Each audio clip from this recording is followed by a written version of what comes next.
What's going on, everybody? I'm on my way to the gym to train chest. And what's on my mind today? Well, I've been kind of thinking today about making decisions. Nothing in particular, just like the thought of it, the idea of making decisions. Because I can think about all kinds of times in my life where I wasn't decisive enough. And it's ended up making me a very decisive person because there's a lot of internal work that needs to be done to be more confident with yourself. I was younger and I would always second guess things all the time. Probably the only thing I never second guessed was my love for physical fitness and training, just because I found a lot of solace and peace within myself being able to exert my body. And it's like all these things I'm able to do is an applied science to me. I used to be like a big science-based guy, and I still am to some extent.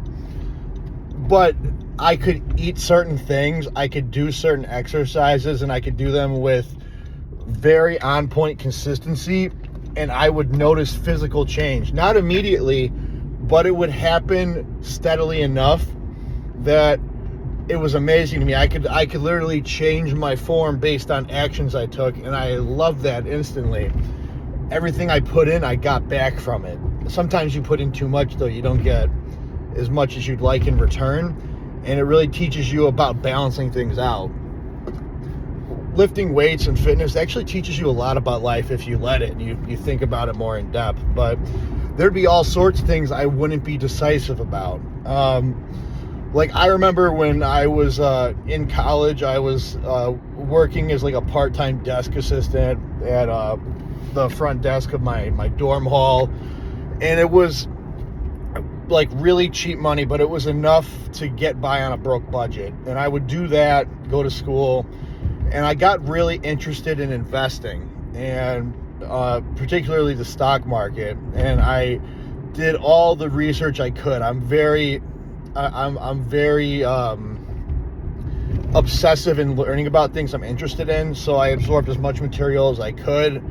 I paid $500, opened up a Scottrade account, and I started buying stocks of companies that I believed in, that I had personal interest in. I gamed at the time, so I wanted some Microsoft shares.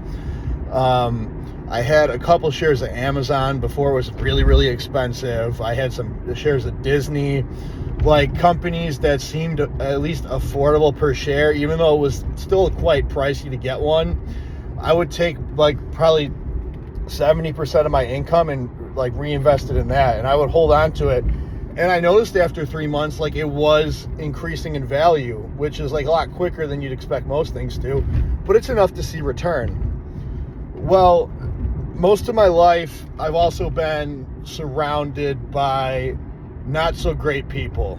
About 1% of the people I've met that have been around me have been good individuals, and it's made me pretty bitter at times, pessimistic towards the nature of human beings, and pretty distrusting of people. I mean, I've also met individuals that, you know, they grew up in great environments and they had great people around them, and they're really great human beings as well, almost to where there's like some naivety to them. But it's also like a beautiful thing being naive, because that means you haven't been shit on very much. So growing up in Chicago too, and not like the like fluffy north side with all like the privileged white people. I grew up on the south side, in a like middle to lower middle class working area. Didn't have the best home life. Most people I met were swindlers, people take advantage of people that were not really your friends, that wouldn't have your back if it came down to it. Like, everyone's out for themselves. And I was never like that. I was the type of person where like I would go out of my way to help people, to display my friendship and trust and loyalty to individuals, and I never got that in return from most people out there. Made me really bitter. And I would always second guess myself too, because then when I would choose to have people in my life, I would like it was like the bias of investment, where like I put so much into people that I felt like I was required to continue putting in effort, even if they weren't reciprocating very well for me, because I already invested so much. It felt like I was gonna like lose out on all the effort I put into a relationship. And to a lesser extent, that would be friends around me, but to a big extent, it'd be the women in my life. And I had a college girlfriend, and she was just awful most of the time. I mean, and I wasn't great either. Like, I never cheated or any of that, but I was pretty immature. I would get very frustrated because it was like impossible to communicate with her. She would always be combative, looking for a fight, like forcing it if I even tried to diffuse situations and just like calm things down. Constantly going out to party. Like, she would hang out around the fraternity I went to more than I did. I would get phone calls to pick her up because she'd be blackout drunk, passed out on the ground all the time. And it would be like that. She would have giant outbursts, try and fight other girls all the time. And I, instead of breaking up with her, I was like, I already put this much investment into it. I'm going to stick around and see it through. I always romanticized this idea about finding that person that's going to be with me the rest of my life, and I felt like I'm missing out on all the time and effort invested in someone to just throw things away. And she would stress me out all the time. And I didn't have a lot of disposable income because not only am I in college working a part-time job like a broke college kid, but I'm also like taking that disposable income and trying to invest it for some delayed gratification to have more income later on.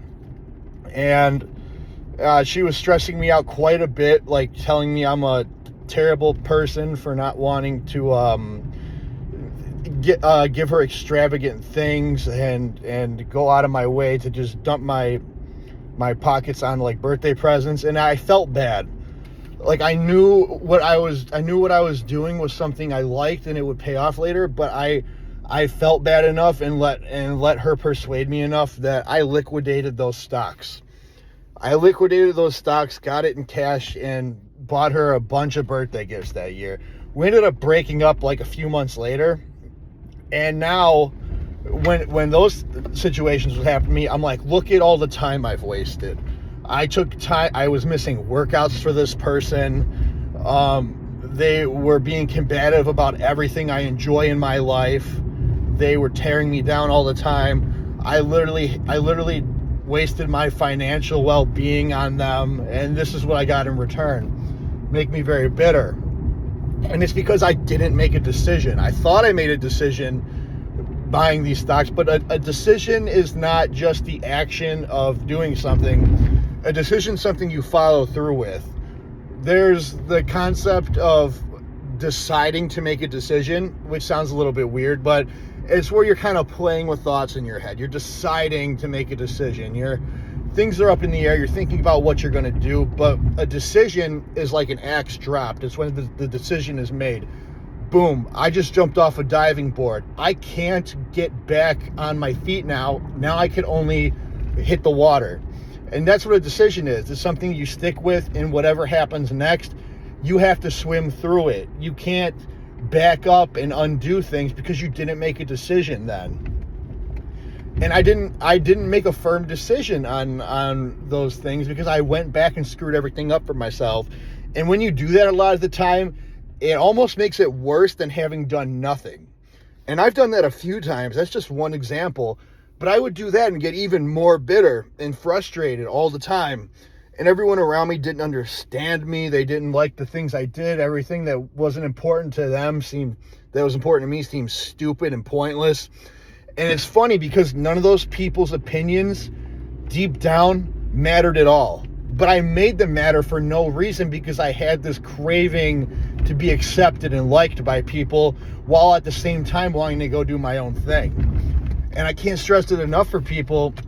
Whatever makes you happy, as long as it's not hurting anyone, whatever you find like pure joy and enthusiasm with, something you're passionate about that's good for you, it's helping develop you as a person, screw what everyone else thinks. It doesn't matter. I don't care if people hate you for it.